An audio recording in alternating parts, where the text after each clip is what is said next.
Akibat hilir ke hulu, Singapura terpuruk, gelombang PHK. Jadi sorotan lebih dari 3.800 pekerja kehilangan pekerjaan hanya dalam satu kuartal. Bukan di negara yang sedang miskin, bukan di negara yang sedang terkena sanksi, bukan di negara yang sedang berperang, tapi di Singapura. Negara yang selama bertahun-tahun disebut sebagai salah satu ekonomi paling stabil di Asia. Dan yang membuat cerita ini makin mengejutkan, banyak pihak kini mulai bertanya satu hal yang cukup sensitif. Apakah tekanan ekonomi ini ada kaitannya dengan perubahan besar yang sedang terjadi di Indonesia? Karena saat gelombang PHK mulai menjadi perhatian serius di Singapura, Indonesia justru sedang bergerak ke arah yang berbeda. Indonesia semakin keras mendorong perubahan dari sekadar menjual bahan mentah menjadi menguasai lebih banyak nilai dalam rantai ekonomi. Dan kalau tren ini terus berjalan, peta ekonomi Asia Tenggara dalam beberapa tahun ke depan bisa terlihat sangat berbeda. Tonton sampai akhir karena kita akan membongkar data PHK terbaru. Kenapa Singapura tiba-tiba menghadapi tekanan besar? Apa sebenarnya tujuan strategi hilir ke hulu Indonesia? Dan kenapa sebagian pengamat percaya ini bisa menjadi salah satu pergeseran ekonomi terbesar di kawasan? Dan satu hal lagi, mungkin ada yang bilang video seperti ini tidak penting ditonton. Channel kecil seperti ini tidak akan pernah tembus 1.000 subscriber. Siapa juga yang peduli politik, tapi kami melihatnya berbeda. Kalau kalian percaya Indonesia pantas mendapat perhatian dunia, tulis komentar sekarang juga. Ketik Indonesia bisa dan subscribe. Tunjukkan kebanggaan kalian terhadap apa yang sedang terjadi di negeri ini. Dukungan kalian yang membuat kami terus membawa update seperti ini langsung kepada kalian. Lanjut, angkanya sulit diabaikan. Menurut data ketenagakerjaan yang ramai dibahas media regional, PHK di Singapura meningkat pada kuartal pertama 2026. Ribuan pekerja terdampak. Yang membuat banyak orang kaget bukan hanya jumlahnya, tapi siapa yang paling banyak terkena dampaknya. Lulusan universitas, profesional, pekerja teknologi, manajer, karyawan di sektor yang selama ini dianggap aman. Selama bertahun-tahun, Singapura membangun reputasinya melalui industri berkeahlian tinggi. Keuangan, teknologi, logistik, jasa profesional. Namun sekarang, banyak sektor yang sama justru sedang mengalami restrukturisasi. Perusahaan melakukan reorganisasi. Sebagian menekan biaya. Sebagian lain menyesuaikan diri dengan perubahan ekonomi global. Dan pekerja yang dulu merasa posisinya aman, kini tiba-tiba menghadapi ketidakpastian. Tapi disinilah ceritanya menjadi jauh lebih menarik. Karena ini bukan hanya soal PHK. Ini tentang transisi ekonomi yang jauh lebih besar di Asia Tenggara. Sebuah transisi yang mungkin belum benar-benar dipahami banyak orang. Selama puluhan tahun, Singapura menikmati posisinya sebagai salah satu pusat keuangan dan perdagangan paling penting di kawasan. Barang bergerak melalui Singapura. Uang bergerak melalui Singapura. Investasi bergerak melalui Singapura. Negara itu menjadi salah satu gerbang ekonomi paling efisien di Asia. Tidak ada yang bisa menyangkal pencapaian itu. Tapi sekarang, beberapa negara di kawasan mulai berusaha mengambil lebih banyak nilai ekonomi untuk diri mereka sendiri. Dan Indonesia menjadi salah satu negara yang memimpin perubahan besar itu. Daripada hanya mengekspor bahan mentah dan membiarkan pihak lain mengendalikan aktivitas bernilai tinggi, Indonesia semakin fokus pada pengembangan industri hilir. Tujuannya jelas, mengolah lebih banyak sumber daya di dalam negeri, membangun lebih banyak industri di Indonesia, menahan lebih banyak nilai ekonomi di dalam negeri, menciptakan lebih banyak lapangan kerja, meningkatkan penerimaan negara, dan memperkuat kemandirian ekonomi jangka panjang.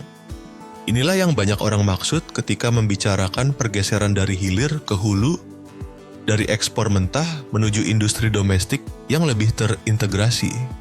Sekarang bayangkan apa yang terjadi ketika negara dengan sumber daya alam sangat besar mulai mengubah cara sumber daya itu bergerak dalam rantai pasok global. Secara alami, pemain lain dalam sistem itu harus ikut menyesuaikan diri. Dan itulah alasan banyak pengamat memperhatikan kebijakan Indonesia dengan sangat serius. Karena dampaknya tidak hanya terbatas pada Indonesia. Dampaknya berpotensi memengaruhi arus perdagangan di seluruh kawasan.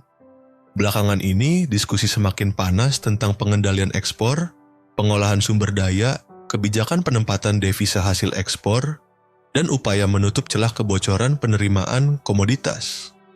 Para pendukung mengatakan kebijakan ini membantu Indonesia mengambil nilai lebih besar dari sumber dayanya sendiri. Para pengkritik mengatakan perubahan sebesar ini pasti membawa gangguan. Tapi apapun posisi seseorang, satu hal semakin jelas. Model lama sedang berubah. Dan setiap kali model lama berubah, ada pihak yang diuntungkan. Ada pihak yang kehilangan. Dan semua orang mulai memperhatikan. Disinilah kita kembali ke Singapura. Banyak diskusi di media sosial mencoba menghubungkan langsung setiap masalah ekonomi Singapura dengan kebijakan Indonesia. Tapi kenyataannya biasanya lebih rumit.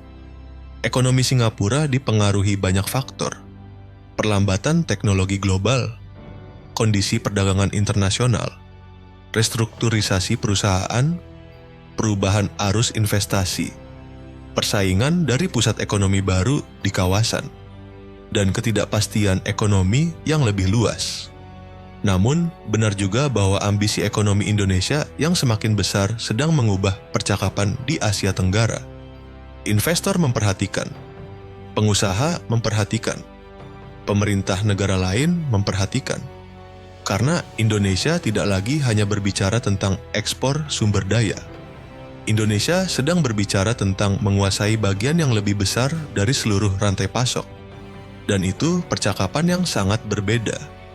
Salah satu alasan debat ini menjadi begitu emosional di dunia maya adalah karena banyak rakyat Indonesia merasa selama bertahun-tahun, negeri ini belum sepenuhnya menikmati nilai besar dari kekayaan alamnya sendiri. Baik ketika membahas mineral, energi, pertanian, maupun potensi manufaktur, ada harapan publik yang semakin kuat bahwa Indonesia harus mendapat bagian lebih besar dari hasil ekonominya sendiri. Sentimen itu muncul berulang kali di media sosial, muncul dalam diskusi publik, dan terlihat jelas di kolom komentar video-video yang membahas topik seperti ini. Banyak penonton merayakan setiap kebijakan yang terlihat memperkuat posisi tawar Indonesia. Sebagian lain mengingatkan bahwa kehati-hatian tetap diperlukan. Tapi antusiasmenya sulit diabaikan. Ketika orang melihat laporan tentang Indonesia meningkatkan kapasitas industri, membangun fasilitas pengolahan, menarik investasi, dan memperkuat industri domestik, banyak yang menganggapnya sebagai bukti bahwa negara ini sedang bergerak ke arah yang benar.